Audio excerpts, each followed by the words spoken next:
প্রিয় ছাত্রছাত্রী, যারা ক্যালকাটা ইউনিভার্সিটিতে সেকেন্ড সেমিস্টারে অর্থাৎ সিবিসিএস সিস্টেমে হিস্ট্রি জেনারেল সাবজেক্টটি রেখেছো, যাদের পেপার হলো সিসি কিংবা জিই2, তাদের জন্য এই ভিডিওতে লাস্ট মিনিট সাজেশন হিসেবে আমি 10 মার্কের এবং 5 মার্কের প্রশ্ন আলোচনা করছি। এই অল্প কয়েকটি প্রশ্ন তৈরি করলেই তোমরা পরীক্ষায় সাফল্য লাভ করবে। যারা এই চ্যানেলে নতুন, তারা মনস্বর কোচিং ভবানীপুর চ্যানেলটি সাবস্ক্রাইব করো এবং পাশের বেল আইকনটি ক্লিক করে রেখো, যাতে তোমারই প্রয়োজনীয় কোনো ভিডিও আপলোড করলে সঙ্গে সঙ্গে তুমি তার নোটিফিকেশন পেয়ে যাবে। বাংলা এবং ইংলিশ দুটো ভার্সানেই প্রশ্নটা তৈরি করেছি তোমাদের সুবিধের জন্যে। যারা কোনো কারণে সেকেন্ড সেমিস্টার পরীক্ষা দিতে পারোনি, কিংবা যারা বর্তমানে 4th সেমিস্টারে পরীক্ষায় বসতে চলেছো বা পরীক্ষা দিচ্ছ, শুরুও হয়েছে, তাদের সাপ্লি আছে যাদের হিস্ট্রি পেপারটিতে, তারা এই মাত্র গোনা 7টি প্রশ্ন দেখলেই পরীক্ষায় তোমরা প্রতিটি প্রশ্ন কমন পাবে। 10 মার্কের জন্য যে প্রশ্নগুলো তোমরা তৈরি করবে, 1 দাগ, ভেরি ভেরি ইম্পর্টেন্ট, প্রতিটি বাছাই করা প্রশ্ন।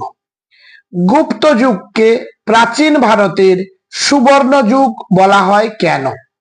এই প্রশ্নটি পরীক্ষায় আসার সম্ভাবনা খুব রয়েছে।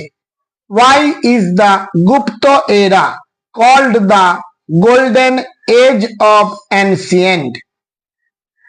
2 দাগের প্রশ্ন, একাদশ শতকে গজনীর আক্রমণের কারণ ও ফলাফল আলোচনা করো। Discuss the causes and results of the invasion of Ghazni in the 11th century. Number 3, 3 প্রশ্নটি ভেরি ভেরি ইম্পর্টেন্ট। একজন সাম্রাজ্য নির্মাতা হিসেবে সমুদ্রগুপ্তের কৃতিত্ব আলোচনা করো।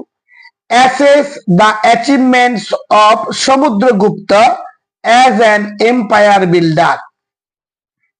4 দাগের প্রশ্ন, আদি মধ্যযুগের ভারতে পাল, গুর্জর প্রতিহার এবং রাষ্ট্রকূট শক্তির মধ্যে সংঘটিত ত্রিপাক্ষিক সংঘর্ষ সম্পর্কে আলোচনা করো।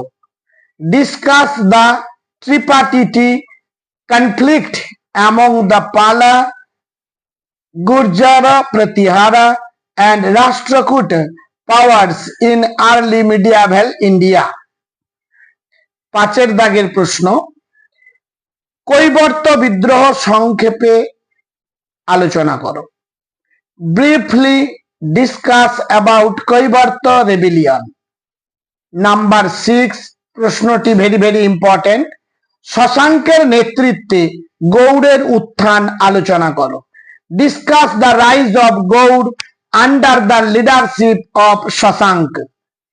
নাম্বার 7, লাস্ট প্রশ্ন, চোলদের সামুদ্রিক কার্যকলাপের বিবরণ দাও। Describe the maritime activities of the Cholas. মাত্র এই 7টি প্রশ্ন তৈরি করলেই তোমরা কমন 100% পাবেই পাবে। এবারে 5 মার্কসের জন্য যে প্রশ্নগুলো তৈরি করবে, তার মধ্যে 1 নম্বর প্রশ্ন, দ্বিতীয় পুলকেশীর কৃতিত্ব বর্ণনা করো। Describe the achievements of Pulakeshi 2। Number 2 দাগ, পাল সেন যুগের সাংস্কৃতিক জীবন সম্পর্কে বিবরণ দাও। Give an account of the cultural life of the Pala Sena period. প্রতিটি প্রশ্ন ভেরি ভেরি ইম্পর্টেন্ট। এবারে পরবর্তী 5 মার্কের জন্য যে প্রশ্ন পড়বে, 3 দাগ, আদি মধ্যযুগের ভারতে গিল্ডের গুরুত্ব আলোচনা করো। Discuss the importance of guilds in early medieval. Number 4, চোলদের স্থানীয় স্বায়ত্তশাসন সম্পর্কে লেখো। Write a note on Chola autonomy. Number 5, Gupta যুগের বৈজ্ঞানিক অগ্রগতি সম্পর্কে আলোচনা করো। Discuss the scientific achievements of the Gupta period. Number 6, আরবদের সিন্ধু বিজয়ের তাৎপর্য কি? What was the reason for the conquest of Indus by the Arabs?